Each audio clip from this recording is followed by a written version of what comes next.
वाला लेंस आने वाली तमाम लाइट रेज को क्या कर लेते हैं, एक जगह कन्वर्ज कर लेता है, जैसा कि आपको वीडियो में नजर आ रहा है।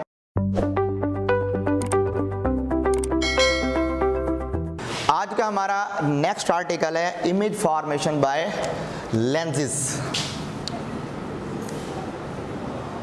Image formation by lenses. अब दो किस्म के हमारे पास लेंसेज हैं, कौन कौन से? कन्वेक्स लेंस और कनकेव लेंस। हमने इन दोनों केसेस के अंदर देखना है कि दोनों केसेस में इमेज फॉर्मेशन होती कैसे है। वैसे ये चीज़ पहले भी आपको बता चुका हूँ, लेकिन आज इसको समझने के लिए हम थोड़ा सा मज़ीद डिटेल में डिस्कस करेंगे कि किन किन रेज के ज़रिए इमेज फॉर्मेशन होती है। तो इमेज फॉर्मेशन के लिए पहले मैं यहाँ बना लेता हूँ कन्वेक्स लेंस, उसके साथ ही यहाँ मैं बना लेता हूँ कनकेव लेंस। पहले हम कन्वेक्स लेंस के लिए इमेज फॉर्मेशन पढ़ लेते हैं। कन्वेक्स लेंस के लिए ये जो दरमियानी लाइन है, इस लाइन के बारे में आपको बताया था, ये कौन सी लाइन है? अपर्चर।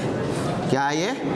अपर्चर कहते हैं इसको। हाइट ऑफ लेंस और mirror is known as aperture. और उसके बाद एक हमने लाइन ड्रा की हुई थी इसके मिडल में, याद है? इस लाइन को क्या नाम दिया हुआ था? प्रिंसिपल एक्सिस का। ये ब्लू वाली लाइन हमारी प्रिंसिपल एक्सिस है। और मैंने आपको बताया था कि प्रिंसिपल एक्सिस की कोई लिमिट नहीं है, प्रिंसिपल एक्सिस इन्फिनाइट है, ये कल हमने पढ़ा था। ये हमारे पास ऑप्टिकल सेंटर हो गया। अब एक चीज़ हमने कल पढ़ी थी कि ये वाला लेंस आने वाली तमाम लाइट रेज को क्या कर लेता है, एक जगह कन्वर्ज कर लेता है, जैसा कि आपको वीडियो में नज़र आ रहा है कि ये अगर यहाँ से लाइट रेज पास कराएं तो वो उनको कन्वर्ज कर रहे हैं एक पॉइंट के ऊपर। अब इसी कन्वर्जिंग प्रॉपर्टी की वजह से हमने कहा था कि जहाँ लाइट मिलती हैं, कन्वर्ज होती हैं, उस जगह पर बनता होता है प्रिंसिपल फोकस। क्या होता है? Principal focus. याद रखें, लेंस के केस में जितना प्रिंसिपल फोकस का डिस्टेंस राइट साइड पर होगा, उतने ही डिस्टेंस पर प्रिंसिपल फोकस लेफ्ट साइड पर भी है। मिसाल के तौर पर मैं कहता हूं कि ये जो एफ है हमारे पास, यहां से यहां तक फोकल लेंथ ये है सपोज 10 सेंटीमीटर। कितनी है जी? 10 सेंटीमीटर। उतने ही 10 सेंटीमीटर डिस्टेंस पर यहां से यहां तक क्या होगा? नेक्स्ट फोकल लेंथ होगी। यानी ये भी एफ है और इस साइड पर भी एफ है। अगर ऑब्जेक्ट इस साइड पे रखूं तो बनने वाली इमेज यहाँ होगी, लाइट रेज यहाँ कन्वर्ज होंगी। अगर ऑब्जेक्ट यहाँ रखूं तो बनने वाली इमेज यहाँ होगी और लाइट यहाँ पे कन्वर्ज होगी। इट्स मीन दोनों साइडों पर क्या हो सकता है? एफ हो सकता है। अब जितने डिस्टेंस पर एक एफ है, बिल्कुल उतने ही डिस्टेंस पर, यानी 10 सेंटीमीटर अगर पहला एफ है तो अगले 10 सेंटीमीटर पर क्या होगा? अगला एफ होगा। यानी इसको अगर मैं F1 कह दूं तो ये क्या होगा? F2 होगा। सिमिलरली अगर ये यहाँ F1 है तो इस उतने ही डिस्टेंस पर यहाँ क्या होगा? F2 होगा। और ये भी कितना होगा? 10 सेंटीमीटर ही होगा। बात क्लियर होगी? इसी तरह आगे F3, F4, F5, F6 जितने मर्जी F तक आप चलते जाएं, एक F का अगर आपको आइडिया है तो उतने ही सेम डिस्टेंस पर आप तमाम F बना सकते हैं, इस साइड पर भी और इस साइड पर भी। लेकिन हमारे जो 5 केसेस हैं उनसे हम ऑलमोस्ट F1 और F2 लेकर ही ये इन्फॉर्मेशन ले सकते हैं, इमेज फॉर्मेशन ऑब्जर्व कर सकते हैं। तो एनी हाउ, अब इसके अंदर अब इमेज फॉर्मेशन ऑब्जर्व कर रहे हैं। इमेज फॉर्मेशन ऑब्जर्व करने के लिए मैं फ़र्ज़ करें यहाँ पर एक ऑब्जेक्ट बना लेता हूँ। Suppose this is object. अब आपको बताया हुआ है कि किसी भी ऑब्जेक्ट को हम देखते कैसे हैं, यानी ऑब्जेक्ट की इमेज कैसे बनती है। जब उसके ऊपर लाइट फॉल करती है, लाइट फॉल करने के बाद से टकरा कर इस लेंस में या यहाँ जो भी मिरर या लेंस पड़ा होगा उससे जाके टकराएगी। अगर लेंस होगा तो रिफ्रैक्ट हो जाएगी, अगर मिरर होगा तो रिफ्लेक्ट हो जाएगी। अब ये लाइट रेज यहाँ से आके टकराएं, टकराने के बाद ये लाइट रेज इधर जा रही हैं। अच्छा, लाइट रेज जो है ना, इन्फिनाइट लाइट रेज इससे टकरा के आती हैं, लेकिन हम अपनी आसानी की खातिर रे डायग्राम्स को आसान लफ्ज़ों में और आसानी से समझने के लिए सिर्फ 3 रेज लेंगे ताकि हमें इमेज फॉर्मेशन ऑब्जर्व हो जाए। पहली रे का नाम क्या होता है जी? प्रिंसिपल रे। पहली रे का नाम क्या होगा? प्रिंसिपल रे। द रे that is after reflection becomes parallel to principal axis। Principal axis की क्या हो चुकी है? पैरेलल। नीचे ये ब्लू कलर वाला प्रिंसिपल एक्सिस है और ऊपर रेड क्या है? वो रे है। तो ऐसी रे जो ऑब्जेक्ट से टकराने के बाद प्रिंसिपल एक्सिस के पैरेलल हो, वो क्या कराएगी? प्रिंसिपल रे। अब प्रिंसिपल रे जब लेंस के पास पहुंचेगी, लेंस के पास पहुंचते ही अब लेंस क्या करेगा, उसने उसको रिफ्रैक्ट कर देना है। रिफ्रैक्ट करने के बाद एक पॉइंट पर कन्वर्ज कर देना, और वो पॉइंट क्या होगा, F। पढ़ चुके हैं, F1 पर लाइट को क्या करेगा, कन्वर्ज करेगा। ठीक है, तो आप क्या कहेंगे, द रे which is after reflection from object becomes parallel to principal axis and after refraction through lens passes through F1 या principal focus is known as principal ray. ऐसी रे जो ऑब्जेक्ट से रिफ्लेक्ट होने के बाद प्रिंसिपल एक्सिस के पैरेलल हो जाए और लेंस में से रिफ्रैक्ट होने के बाद फोकस में से गुजर जाए, उसका क्या नाम होगा, प्रिंसिपल रे।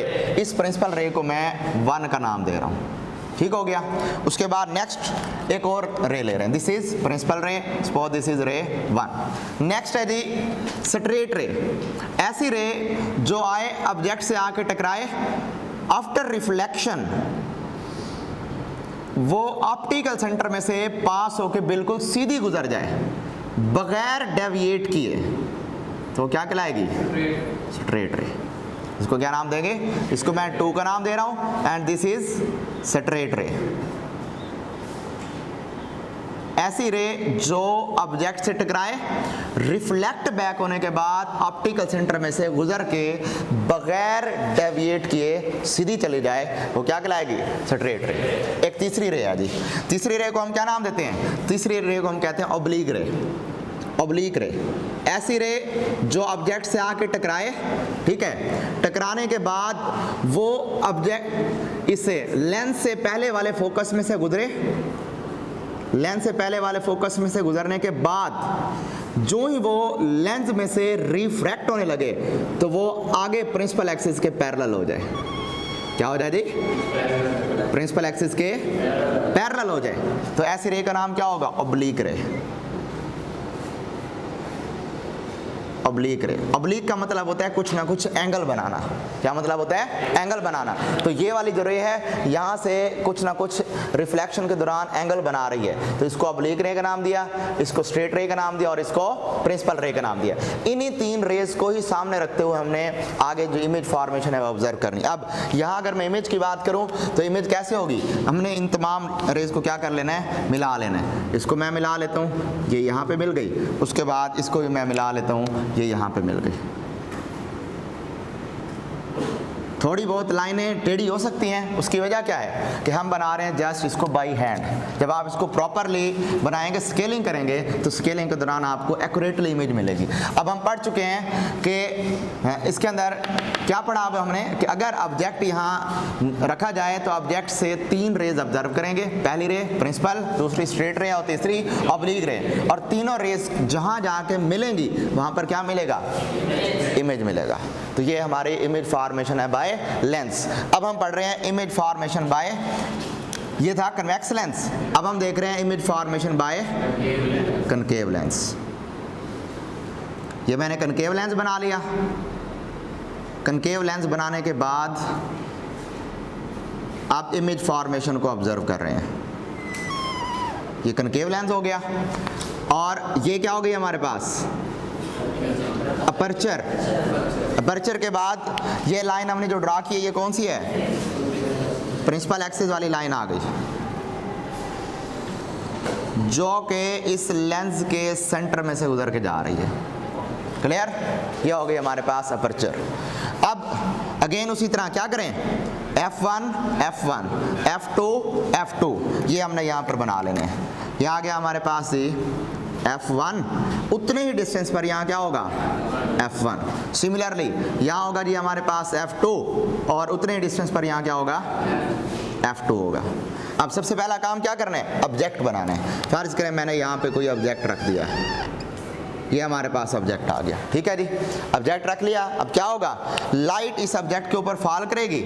लाइट फॉल करने के बाद सबसे पहली रे क्या होगी, प्रिंसिपल रे। प्रिंसिपल रे जब जाके इससे टकराएगी, टकराने के बाद क्या होगा, हम पढ़ चुके हैं कि इसने लाइट रेज को कन्वर्ज करने के बजाय डाइवर्ज कर लेना है। ये लाइट रे यहाँ से टकरा के कहाँ चली जाएगी, इस तरफ को, ठीक हो गया। उसके बाद एक और लाइट रे जो इस ऑप्टिकल सेंटर में से जाएगी, इसको स्ट्रेट रे का नाम दिया, वो बिल्कुल सीधी चली गई। ठीक है, इस केस के अंदर एक जो तीसरी रे है ना, वो इस तीसरी रे से डिफरेंशिएट कर रही है। क्या? कनकेव के केस में इमेज फॉर्मेशन के लिए हमने जो थर्ड रे ले लिए हैं, वो थर्ड रे ऑप्टिकल, ये प्रिंसिपल एक्सिस से थोड़ा सा ऊपर ऑब्जर्व करनी है, क्योंकि हमें पता है कि तमाम की तमाम लाइट, इसमें से इन्फिनाइट लाइट रेज रिफ्लेक्ट होकर आ रही हैं। हम उसमें से अपनी आसानी की खातिर उस लाइट रे को पिक कर लेंगे जिससे इमेज को ऑब्जर्व करना आसान है। अगर मैं यहाँ पर ये वाली लाइट रे ले लूँ, ले सकता हूँ, लेकिन वो लाइट रे इधर चली जाएगी तो मेरे लिए इमेज फॉर्मेशन को पीछे ऑब्जर्व करना मुश्किल है। आसानी से समझने के लिए मैंने क्या किया, ये वाली लाइट रे ली जो कि उससे ऊपर मौजूद है, और ये लाइट रे जब यहाँ टकराई, टकराने के बाद अब ये थर्ड रे है, ये थर्ड रे इससे टकराने के बाद आफ्टर रिफ्रैक्शन प्रिंसिपल एक्सिस के क्या हो जाएगी, पैरेलल हो जाएगी।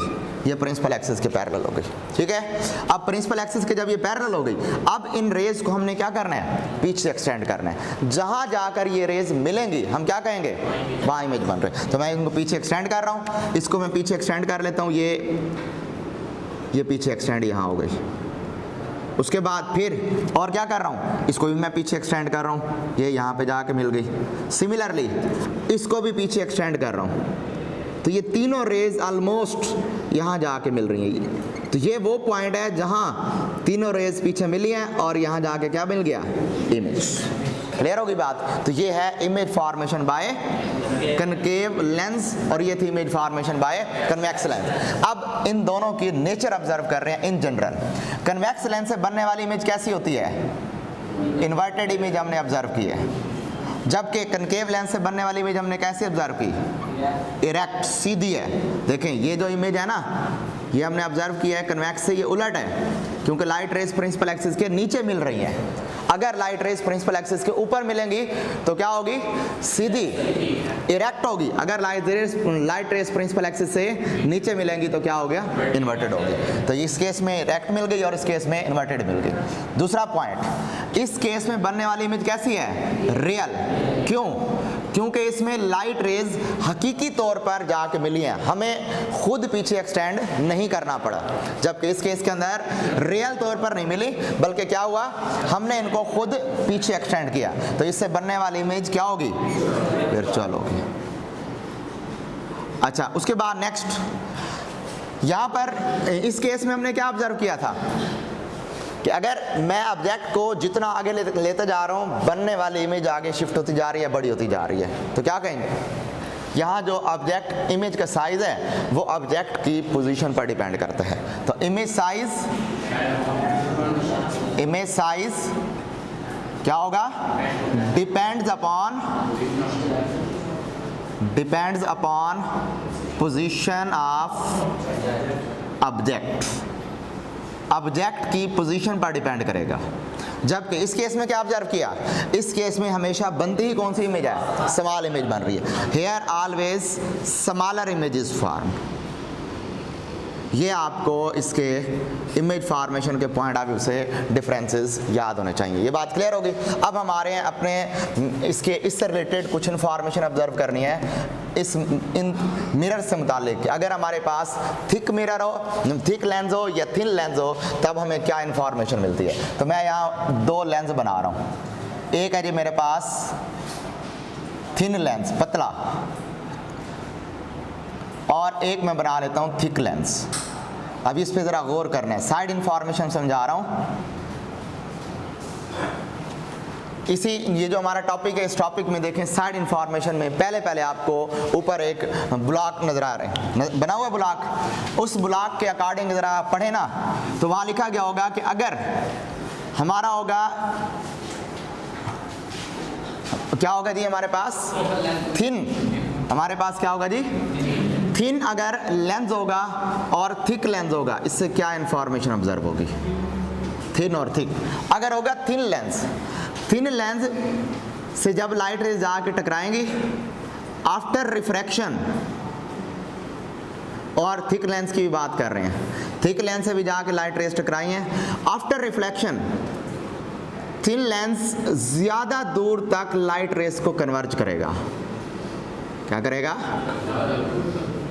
जबकि जो थिक लेंस होगा प्रिंसिपल एक्सिस पर जो इसकी कन्वर्जिंग एबिलिटी होगी वो करीब होगी, ज्यादा दूर नहीं कन्वर्ज कर पाएगा। क्या बात समझ आई? सी बात समझ ये आई कि वो लेंस जो होगा थिन उसकी फोकल लेंथ बड़ी होगी, और वो लेंस जो होगा थिक उसकी फोकल लेंथ कम होगी। बात समझ आई? और जो लेंस है थिन उसका कर्वेचर देखें कम है, कम कर्व है इसके अंदर, जबकि जो थिक है इसका कर्वेचर ज्यादा है। तो यहां से मैं रिलेशन बना सकता हूं। एक रिलेशन क्या मिल गया कि अगर लेंस की थिकनेस क्या होगी, अगर लेंस की थिकनेस होगी कम, तो कम थिकनेस का मतलब क्या होगा कि अगर लेंस की थिकनेस कम तो इसका कर्वेचर भी कम है। तो मैं यहां पर लिख लेता हूं कर्वेचर, कर्वेचर भी क्या आ गया, कम। और जिसका कर्वेचर कम है वो लाइट रेज को ज्यादा दूर तक कन्वर्ज करता है, मतलब उसकी फोकल लेंथ ज्यादा। तो मैं एफ को ऊपर लिख रहा हूं, यानी एफ की वैल्यू ज्यादा। ठीक हो गया। और अभी इसके बाद हम एक टॉपिक पढ़ने वाले हैं, पावर ऑफ लेंस। तो उसमें मैं आपको बताऊंगा कि पावर जो है ना वो फोकल लेंथ के इनवर्सली होती है। इसका मतलब इसकी जो पावर होगी वो क्या होगी, कम होगी। तो ये एमसीक्यू याद रखिएगा, 4 एमसीक्यू बनती है यहाँ से। पहले कि अगर ऐसा लेंस जो थिन होगा यानी कम थिकनेस वाला, उसका कर्वेचर कम, फोकल लेंथ ज्यादा, पावर कम। और ऐसा लेंस जिसकी थिकनेस होगी ज्यादा, जो कि ये नीचे वाला है, इसका देखें कर्वेचर इसके मुकाबले में क्या है, ज्यादा। जिसका कर्वेचर ज्यादा उसकी फोकल लेंथ कम, जिसकी फोकल लेंथ कम होती है उसकी पावर ज्यादा होती है। तो मैं कह सकता हूं थिकनेस, कर्वेचर और पावर ये तीनों एक दूसरे के डायरेक्टली हैं, जबकि इन तीनों के फोकल लेंथ क्या है, इनवर्सली है। अब एमसीक्यू यूं दी जा सकती है कि अगर हम एक ऐसा लेंस ले रहे हैं जो थिक है तो बताएं उसकी पावर क्या होगी, आप क्या कहेंगे, पावर उसकी ज्यादा। ऐसा लेंस जो थिन है उसकी पावर कम होगी, पावर कम होगी बट कन्वर्जिंग एबिलिटी यानी फोकल लेंथ ज्यादा होगी। तो ये हमारे पास साइड इंफॉर्मेशन क्लियर होगी। इसी साइड इंफॉर्मेशन को सामने रखते हुए हम स्टडी कर रहे हैं पावर। टॉपिक क्या है जी, power of lens. Power of lens को अगर बुक के मुताबिक डेफिनेशन पढ़ें तो बुक के मुताबिक है कि reciprocal of focal length is known as power. ये तो है बुक की definition, reciprocal of focal length is known as power. लेकिन इस पावर के अगर फिजिकल मीनिंग ऑब्जर्व कर रहे हैं तो मैं आपको दो इससे रिलेटेड टर्म बता रहा हूं। पहली है टर्म पावर और दूसरी टर्म है मैग्निफिकेशन। इन दोनों टर्म का डिफरेंस करने वाले हैं, जो कि हमारी बुक में ये मैग्निफिकेशन की टर्म तो नहीं दी गई, बट इस मैग्निफिकेशन वाली टर्म को और इसके फार्मूले यूज करके हमने आगे कुछ टॉपिक आएंगे, जिसमें एक टॉपिक होगा सिंपल माइक्रोस्कोप, कंपाउंड माइक्रोस्कोप और टेलीस्कोप, और इससे रिलेटेड होंगे कुछ न्यूमेरिकल्स, एग्जाम्पल भी होंगे, न्यूमेरिकल भी होंगे। वो हमने इस मैग्निफिकेशन वाला फार्मूला लगा के पुट करने हैं। तो ये स्पेसिफिकली कोई टॉपिक मौजूद नहीं है आपकी बुक के अंदर, लेकिन ये हमें समझना जरूरी है। तो समझने के लिए हम इनको डिफरेंस के तौर पर ही कर लेते हैं। और ये शार्ट क्वेश्चन के लिए भी अहम है कि differentiate between power and magnification. यह सवाल आता है कि what is power of lens. तो पावर की जो डेफिनेशन होगी P is equal to 1/f। जबकि अगर मैग्निफिकेशन के फार्मूले की बात करें तो magnification is equal to Q/P। क्या मतलब है इसका, the ratio of image distance to object distance. ये देखें, ये यहाँ के इमेज बन रही है, फर्ज कर लिया तो इमेज से लेंस तक का डिस्टेंस रिप्रेजेंट करते हैं Q से, और ऑब्जेक्ट से लेंस तक का डिस्टेंस P होता है। तो Q और P की जो हम रेशो लेंगे, इस रेशो को क्या कहेंगे हम, मैग्निफिकेशन कहेंगे। तो फार्मूले के पॉइंट ऑफ व्यू से हम ये कहेंगे कि the ratio of image distance to object distance is known as magnification. या इसका एक और फार्मूला होता है the ratio of HI to HO, मतलब the ratio of height of image to height of object. ये हमारे पास है जी इमेज की जो हाइट है इसको हम HI से जाहिर करते हैं, और जो ऑब्जेक्ट की हाइट होगी उसको हम HO से। तो height of image to height of object, इसकी जो रेशो ले लेंगे वो क्या कहलाएगी, मैग्निफिकेशन। या एक तीसरी डेफिनेशन भी होती है कि ये देखें यहाँ पर ये जो हमारे पास रे आ रही है, इसके साथ ही कुछ ना कुछ ये इमेज के साथ एंगल बना रही है। थीटा आई लिख लेता हूँ, और यहाँ जो ऑब्जेक्ट होगा, ऑब्जेक्ट के साथ भी क्या होगा, कुछ ना कुछ एंगल बन रहा होगा जिसको हम थीटा ओ कहेंगे। यानी हम कह सकते हैं कि the ratio of angle subtended at image to the angle subtended at object is known as magnification। तो तीनों ही मैग्निफिकेशन के फार्मूले हैं। पहला फार्मूला क्या है कि Q अपॉन P, दूसरा फार्मूला HI अपॉन HO, और तीसरा formula theta I upon theta O। Magnification have no unit. क्यों? Q और P दोनों डिस्टेंस हैं, सेंटीमीटर सेंटीमीटर कैंसिल हो जाएगा, नो यूनिट। HI HO दोनों सेम हाइट्स हैं, सेंटीमीटर सेंटीमीटर यूनिट लें, कट जाएगा। एंगल ले लें, ये थीटा आई थीटा ओ, ये एंगल फर्ज करें डिग्री है और ये भी डिग्री लें, डिग्री डिग्री से कैंसिल, जवाब नो यूनिट। तो magnification have no unit. Second difference क्या देख रहे हैं? मैग्निफिकेशन हैव नो यूनिट, जबकि पावर क्या होगी? फोकल लेंथ की कुछ ना कुछ यूनिट होते हैं, किसमें लिए जाते हैं? सेंटीमीटर में। याद रखें, ये लेंसेज वाला या ऑप्टिक्स वाला वाहिद चैप्टर है पूरी फिजिक्स में जिसके अंदर हमें न्यूमेरिकल के अंदर लेंथ को जो सेंटीमीटर में दी गई होगी मीटर में कन्वर्ट नहीं करना। इसके अलावा बाकी जितने भी चैप्टर हैं सब के अंदर हमें क्या करना होगा? सेंटीमीटर को मीटर में, मिलीमीटर को मीटर में, जो भी क्वांटिटी होगी उसको किस में कन्वर्ट करना होगा? मीटर के अंदर। इसमें क्यों नहीं कन्वर्ट कर रहे? क्यों? क्योंकि जो हम प्रैक्टिकल इमेज फॉर्मेशन देख रहे हैं वो ऑलमोस्ट सेंटीमीटर की रेंज के अंदर होती है, इसलिए हम यहाँ मीटर या किलोमीटर वगैरह नहीं लेते, इसको सिर्फ किस में लेते हैं? सेंटीमीटर के अंदर लेते हैं। तो पावर का यूनिट क्या बन गया? पर सेंटीमीटर। या अगर अब इसको किसके अंदर लेकर जाएं? SI यूनिट के अंदर, ये आ गया पावर का यूनिट पर सेंटीमीटर। ये था CGS सिस्टम के अंदर, सेंटीमीटर ग्राम सेकंड यूनिट के अंदर। अब इसको किस में कन्वर्ट कर रहे हैं? SI के अंदर ये जो फोकल लेंथ है इसको किस में कन्वर्ट किया जाता है? मीटर में। और पावर का यूनिट लिया जाता है डाईऑप्टर।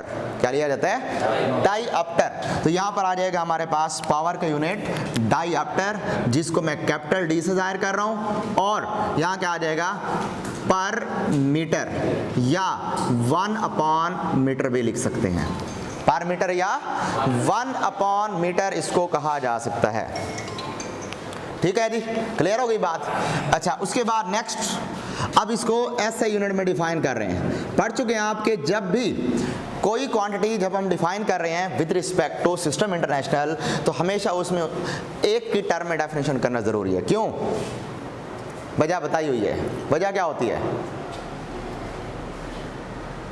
आइडिया? फर्ज करें आप बाजार गए, तो बाजार जाके आपने कहा कि इस फल वाले को कि बताएं कि ये सेब कितने के हैं। वो आपको कहें जी कि ये सारे सेब 5 लाख रुपए के हैं। फ़र्ज़ कर लिया। आप परेशान हो जाएंगे कि मेरे पास जो अमाउंट है उस अमाउंट में कितने सेब आ सकते हैं। ये आपके लिए मुश्किल है। आप उससे पूछेंगे भाई मुझे एक की प्राइस बता दें, 1 किलो की या 1 ग्राम की या 1 सेब की, तो मैं जितने आप लेने होंगे अपनी अमाउंट जो आपकी जेब में होगी उसके मुताबिक आप सेब ले पाएंगे। सेम यहाँ वही काम है कि पावर को जब हम सिस्टम इंटरेक्शन में डिफाइन कर रहे हैं तो पावर तो बहुत ज़्यादा हो सकती है। हर लेंस की अपनी अलग अलग है। अगर हम एक डायऑप्टर निकाल लें तो जितनी मर्जी हमने पावर दी गई हो फाइंड आउट करनी हो तो उस जितने लेंसेज मर्जी दिए गए हों उनको उनसे मल्टीप्लाई कर लें, हमें क्या मिल जाएगी? पावर मिल जानी है। तो सेम यहाँ पे हमने यही वाला काम करना है कि हमने पावर को उसी के अकॉर्डिंग ही कैलकुलेट करना है, इसकी कैलकुलेशन उसी के अकॉर्डिंग करनी। अब क्या करेंगे, यहाँ पर SI यूनिट में डिफाइन करने के लिए 1 ले रहे हैं, जो कि हम पीछे भी करते आए हैं। हर फिजिकल क्वांटिटी में उसको SI यूनिट में डिफाइन करने के लिए 1 ले रहे हैं। तो 1 डायऑप्टर को कैसे डिफाइन करेंगे कि the lens whose focal length is 1 meter then its power will be 1 diopter। ऐसा लेंस जिसकी फोकल लेंथ कितनी होगी? 1 मीटर, उसकी पावर कितनी कहलाएगी? 1 डायऑप्टर कहलाएगी। तो ये डेफिनेशंस जो हमने कर ली पावर और मैग्निफिकेशन की। बट अब इन दोनों के मैं बता रहा हूँ आपको फिजिकल मीनिंग कि ये फिजिकली क्या ऑब्जर्वेशन कर रहे हैं। फिजिकल मीनिंग इसके क्या होंगे? फिजिकल मीनिंग इसके इनके बड़े इंटरेस्टिंग है। फिजिकल मीनिंग के पॉइंट ऑफ व्यू से अगर हम इनको ऑब्जर्व करें तो पावर ऑफ लेंस ये डिसाइड करेगी कि बनने वाला इमेज लेंस से कितना करीब है या कितना दूर है, या पावर ये डिसाइड करेगी कि लेंस की पावर डिसाइड करेगी कि मैंने लाइट रेस को करीब कन्वर्ज करना है या दूर जाके कन्वर्ज करना है। जबकि मैग्निफिकेशन क्या डिसाइड करेगी कि मैंने इमेज को बड़ा बनाना या छोटा बनाना। ये है इनका physical meaning.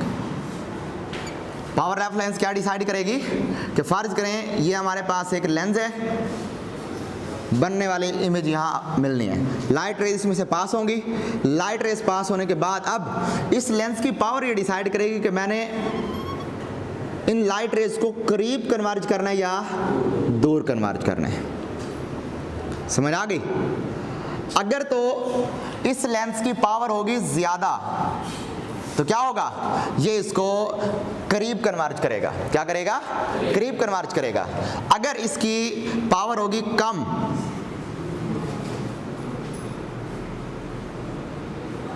Converges near to lens, lens के नजदीक ही कन्वर्ज कर देगा। जबकि अगर पावर होगी कम तो इसको कन्वर्ज कहां करेगा? Far from lens, far from lens, ये लेंस से उसको दूर कन्वर्ज करेगा। ये है इस पावर के फिजिकल मीनिंग। जबकि मैग्निफिकेशन के फिजिकल मीनिंग क्या है? ये हमारे पास एक लेंस है, इस लेंस को ले लिया, ये हमारे पास ऑप्टिक ये प्रिंसिपल एक्सिस आ गया, प्रिंसिपल एक्सिस के बाद ये हमारे पास ऑब्जेक्ट आ गया। अब फर्ज करें ये ऑब्जेक्ट ये बन गया, ठीक हो गया। इस ऑब्जेक्ट की इमेज ऑब्जर्व करनी है। अगर इमेज होगी छोटी इस ऑब्जेक्ट के मुकाबले में तो मैं क्या कहूँगा कि इस लेंस की मैग्निफिकेशन क्या है? कम। अगर इस ऑब्जेक्ट के मुकाबले में लेंस ने इमेज बना दिया बड़ी तो मैं क्या कहूँगा? इसकी मैग्निफिकेशन ज़्यादा है। तो पता लग गया कि अगर ऑब्जेक्ट आपका इमेज बना रहा है छोटी, स्मॉल इमेज बना रहा है, तो आप ये कहेंगे कि ये क्या है हमारे पास? मैग्निफिकेशन, कम मैग्निफिकेशन वाला लेंस है। अगर लार्ज इमेज बनेगी तो क्या कहेंगे आप? ज़्यादा मैग्निफिकेशन वाला लेंस है। बात क्लियर? तो ये है इन दोनों के फिजिकल मीनिंग, पावर और मैग्निफिकेशन ये हमें बता रही हैं। तो ये पावर और मैग्निफिकेशन भी क्लियर हो गई। अब पावर और मैग्निफिकेशन में एमसीक्यू के पॉइंट ऑफ व्यू से एक डिफरेंस ऑब्जर्व कर रहे हैं। एक एमसीक्यू आती है कि वो आपको लेंस रख देते हैं, कहते हैं 4-5 लेंस पड़े हुए हैं ऐसे। अब उन 4-5 लेंसेज के अकॉर्डिंग वो आपसे कहते हैं मैं यहाँ पे 4-5 लेंस रख रहा हूँ। एक ये हो गया, एक मैंने ये लेंस ले लिया, एक लेंस ये ले लिया, इसी के साथ एक लेंस मैं ये ले लेता हूँ। 4 लेंस रख दिए। अब 4 लेंस के अकॉर्डिंग मैं आपको हर लेंस की पावर बता देता हूँ। पहले लेंस की पावर है जी 2 डायोप्टर, दूसरे की है जी 4 डायोप्टर, तीसरे की है जी 8 डायोप्टर और चौथे की है जी 10 डायोप्टर। ठीक हो गया। अब एमसीक्यू आएगी कि what is the total power of all lenses placed in series combination. सामने साइड टू साइड पड़े हुए हैं, इनकी टोटल पावर क्या होगी। तो ये शॉर्टकट याद रखें कि इसका वैसे पूरा प्रूफ होता है, लेकिन शॉर्टकट आपने एमसीक्यू के लिए याद रखना है कि पावर कैलकुलेट करने के लिए तमाम लेंसेज की पावर को आपने क्या करना है? ऐड कर देना। P1, P2, P3 और P4। तो ऐड करेंगे 2 + 4 + 8 + 10, जवाब कितना आ जाएगा?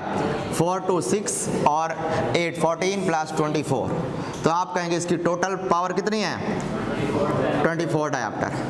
इसी तरह 4 लेंसेज गिवन है और आपको उन चारों लेंसेज की मैग्निफिकेशन दे दे, कहे कि जो पहला है इसकी मैग्निफिकेशन है जी 2, दूसरा है इसकी मैग्निफिकेशन है 4, तीसरा है इसकी मैग्निफिकेशन है 1, चौथा है इसकी मैग्निफिकेशन 2 है। इसके साथ मैंने यूनिट नहीं लगाया, क्यों? No unit. अब कहा जाए कि बताएं इसकी टोटल मैग्निफिकेशन कितनी होगी? MT। तो टोटल मैग्निफिकेशन निकालने के लिए आपने इन तमाम मैग्निफिकेशंस को मल्टीप्लाई करना होगा। M1 dot M2 dot M3 dot M4, चारों को मल्टीप्लाई कर रहे हैं। 2 × 4 × 1 × 2, 2 to the 4, 4 4 the 16, 16 1 the 16, तो 16 होगी इसकी मैग्निफिकेशन। इसका क्या मतलब है? इसका मतलब कि ये चारों लेंस अगर रख दिए जाएं और यहाँ ऑब्जेक्ट बना दिया जाए तो ये 4 लेंस इस ऑब्जेक्ट को 16 गुना बड़ा करके दिखाएंगे। जितना जवाब आएगा ये जवाब किस चीज़ की डिसीजन करेगा कि इतना बड़ा इमेज बना है। ठीक है, अगर जवाब आता है 1/16 तो हम क्या कहते हैं कि इतना 16 गुना छोटा इमेज बना है। यहाँ जवाब आया 16, इसका मतलब क्या होगा कि ये 16 गुना बड़ा इमेज बना है। तो ये है मैग्निफिकेशन और इसके पॉइंट ऑफ व्यू से ये MCQs। हाँ जी, ये बात क्लियर है कोई इसमें मसला?